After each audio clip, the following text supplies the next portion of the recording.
Kalau sekali tutup poin saya harus mengeluarkan uang 500.000 rupiah. Berarti saya sudah menghabiskan uang 150 juta untuk saya pakai sendiri selama hampir 25 tahun. Tapi apa yang saya dapatkan itu tertutup dengan penghasilan saya 1 bulan. Artinya kita mengeluarkan uang di bisnis ini adalah sifatnya adalah investasi. Saya ingin tanya kepada Anda, kalau Anda sempat mengumpulkan bungkus sabun yang pernah Anda pakai selama hidup Anda, lalu Anda tumpuk, berapa meter itu? Ya, berapa meter itu? Wah. Pertanyaan saya, apakah Anda mendapatkan sesuatu, mendapatkan penghasilan, mendapatkan royalti dari, tapi Anda enjoy aja gitu kan. Nah, aneh kalau sampai sekarang Anda tetap menggunakan produk yang tidak memberikan kontribusi, memberikan peluang, memberikan kesempatan kepada Anda. Aneh. Dengan Anda menggunakan produk, Anda menjadi orang yang jujur. Tidak lagi katanya, Bunda katanya kristal egg bagus ya? Iya sih katanya. Ya, kurang mantep. Coba kalau misalkan Bunda katanya kristal egg bagus, baru tahu ya. Saya tuh udah pakai 5 tahun. Dulu waktu itu saya menggunakannya itu, waktu itu saya sering sakit begini. Udah, belum sampai selesai, aku pesan 1 Bunda, langsung closing gitu. Karena kejujuran itu membawa orang menjadi trust kepada Anda. Itulah pentingnya tutup poin itu bisa digunakan sendiri. Ya. Kemudian tutup poin itu juga bisa Anda capai melalui apa? Melayani pelanggan. Karena dari pelanggan inilah kebanyakan justru lahirlah leader-leader. Nah, banyak leader kalau ditanya awalnya dulu bergabung di NASA apakah tertarik? Enggak, tertarik produknya. Awalnya browsing kristal egg, dipakai bagus, ikut jualan lo kok laku, terus sama sponsornya, Bunda daftar aja Bunda lebih murah begini. Udah 1, 2, 3 kali jualan, 2-3 bulan berjalan, tiba-tiba karena sudah akrab dengan upline-nya, diajalah oleh upline-nya datang di sebuah pertemuan, entah NDO, entah KDI. Nah, sudah yakin dengan produknya, otomatis akan lebih yakin dengan bisnisnya. Gitu prosesnya, tidak mak bedunduk tiba-tiba dapat leader, enggak, semua berproses. Maka sekecil apapun peluang-peluang yang ada itu, ya itulah yang harus diduplikasi. Ya, melayani pelanggan 10-20 pelanggan. Saya pun juga demikian, saya tetap punya pelanggan, tetangga-tetangga saya, beberapa pemakai produk masih order dengan saya. Walaupun mereka tahu saya sukses di NASA, toh mereka juga nggak akan bergabung juga banyak. Tapi itu adalah saya bahkan sering mendapatkan referensi dari pelanggan-pelanggan saya. Dan dari referensi pelanggan itu justru saya malah dapat leader. 1, 2, 3 leader saya dapatkan dari pelanggan yang direferensikan oleh pelanggan yang saya layani, walaupun pelanggan itu tak ajak gabung, nggak mau.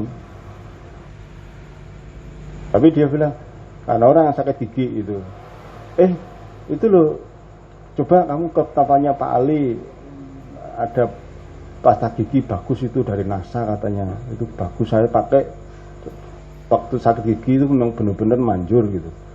Nah, orangnya akhirnya nyari saya, loh kok tahu dari mana? Oh, tahu dari ibu ini. Oh ya, mau minta berapa? 1, oke, 1. Nah, dari situ dia tanya, Pak, NASA itu apa sih? NASA ya, kalau bagi saya sih itu peluang bisnis. Ya nggak tahu bagi yang lain. Kalau bagi saya itu peluang bisnis. Dulu saya diajak teman saya. Udah, saya ngomong seperti itu, sebenarnya itu kan mancing. Untung saya dulu dikenalkan teman saya di NASA. Kalau enggak, saya enggak mungkin punya rumah seperti ini, saya enggak mungkin punya mobil seperti ini. Untung dulu saya dikenalkan teman saya bisnis NASA. Saya diem. Saya mencari orang yang cerdas. Kalau orang itu cerdas kan mesti tanya, ya enggak? Nah, gimana sih sebenarnya NASA itu, Pak? Nah, berarti kamu cerdas berarti. Melek bisnis gitu. Jadi kalau saya merospek orang itu nyantai. Wong yang butuh dia kok bukan saya. Itu prinsipnya harus seperti itu. Kita pancing orang, yang kita cari adalah orang yang cerdas dengan pancingan-pancingan kita. Ya, misalkan Bunda mau kemana? Ini nganter produk NASA gitu. Ya lumayan, sebulan-sebulan bisa buat bayar SPP anak-anak gitu. Kita diem, lihat responnya. Kita tahu orang itu banyak hutang. Misalkan, seharusnya kalau kita pancing seperti itu, mereka harusnya respon kan? Oh iya, saya punya utang. Oh ini dapat penghasilan, berarti saya harus bisa bayar utang. Harusnya dia tanya. Kalau nggak tanya ya saya diam aja. Oh berarti orang ini tidak sadar bisnis. Ngapain saya kejar-kejar? Kan gitu. Yang lain masih banyak. Jadi gitu, prospek itu saking terbiasanya prospek orang itu, kita nggak pernah ngejar-ngejar orang.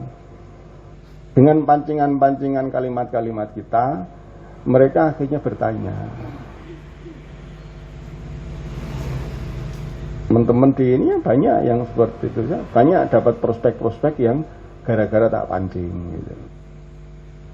Apakah cara memancing kita dengan ya tadi lah dengan cerita-cerita seperti tadi.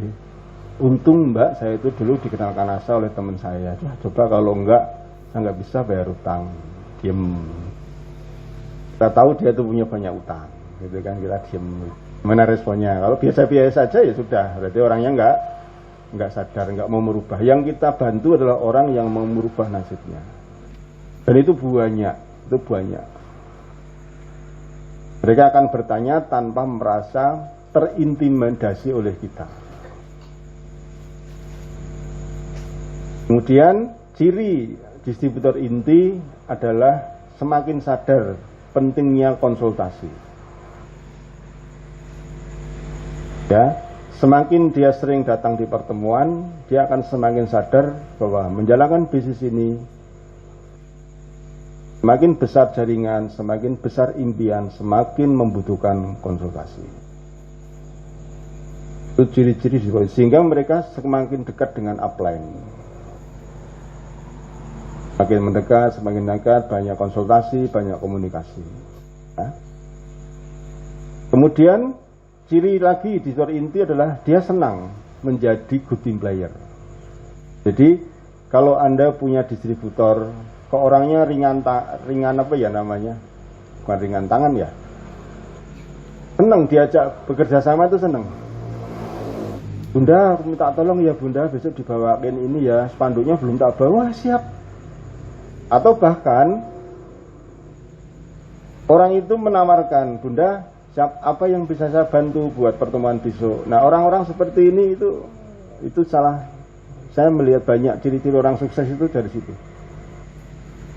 Dia ingin melibatkan diri, ingin belajar dengan upline-nya dengan cara dia dengan sukarela menjadi team player, menawarkan diri. Makanya kalau Anda ingin dekat dengan upline ya silakan Anda tunjukkan bahwa Anda itu senang kerjasama. Plan apa yang bisa kita bantu plan buat besok kita acara ini. Dan tidak boleh ngeles, pokoknya siap. Tolong ya besok jadi MC ya, soalnya yang kemarin itu sakit perut misalkan. Siap pokoknya. Ya, kalau Anda nggak memaksa diri seperti itu, Anda nggak akan pernah siap. Ya, otomatis begitu Anda siap jadi MC langsung googling di YouTube. MC yang baik tuh, lihat. Oh seperti ini, cari acara seperti ini. Anda terpaksa akan belajar. Makanya harus menggunakan justru. Plan saya itu nggak pernah jadi MC. Justru kamu nggak pernah jadi MC. Makanya sekarang jadi MC. Lah kalau enggak kapan mau jadi MC? Jadi orangnya senang. Kemudian tulus dalam melakukan edifikasi. Edifikasi itu apa sih? Edifikasi itu ngomong baik tentang seseorang, terutama kepada upline-upline Anda. Ya, promosikan upline-upline Anda, baik lewat Facebook ya. Selamat datang Bunda di keluarga besar bisnis NASA. Ya, kenalkan ini mentor-mentor kita. Anda sebutkan para upline Anda di situ.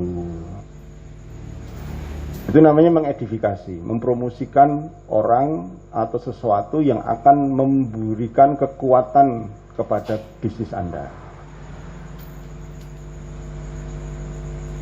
Anda lihat aja, leader-leader yang hebat itu pasti edifikasinya bagus. Ya, Anda lihat upline-upline Anda, bagaimana dia mengedifikasi saya gitu. Walaupun saya tidak perlu edifikasi, saya tidak karena edifikasi itu yang butuh siapa? Anda, bukan saya. Anda yang membutuhkan. Anda mengedifikasi upline karena Anda butuh upline untuk memotivasi jaringan Anda. Ini kan ilmu-ilmu aneh tuh. Ilmu-ilmu yang di sekolah nggak diajarkan. Anda bisa bayangin kalau seorang distributor nggak pernah datang di sebuah majelis ilmu, bagaimana dia membangun jaringan, bagaimana dia membentuk sikap di jaringan. Ini ilmu-ilmu mahal gitu.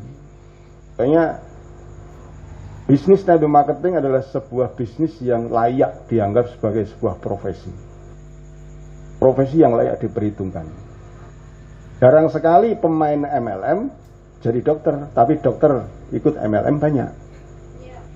Gitu. Jarang sekali seorang pebisnis MLM sukses lalu jadi apa ya? Jadi direktur atau jadi dosen atau jadi tukang. Justru mereka yang akhirnya berbanyak bergabung di dunia MLM. Kemudian ciri yang paling penting, distributor inti adalah distributor yang serius, memiliki postur jaringan minimal menuju ke 30 frontline. Dia punya target untuk mensponsori sampai 30 frontline. Artinya ada effort, ada upaya untuk belajar mensponsori, belajar walaupun terkadang 20-30 frontline pertama itu lenyap di telan bumi. Ya. Walaupun, tetapi Anda sudah terlanjur ahli memprospek orang. Saya menjalankan bisnis network marketing tahun pertama hampir tidak ada bekas orang-orang yang saya rekrut di tahun pertama sampai sekarang nggak tahu kabarnya. Telan bumi. Tapi saya terlanjur ahli memprospek karena sudah teruji saya ternyata bisa mensponsori 30 orang. Nah akhirnya di tahun kedua itulah saya baru menemukan bibit-bibit unggul. Jadi kenapa Anda diminta untuk memprospek atau memiliki target minimal frontline 30 agar Anda terbiasa melakukan prospecting.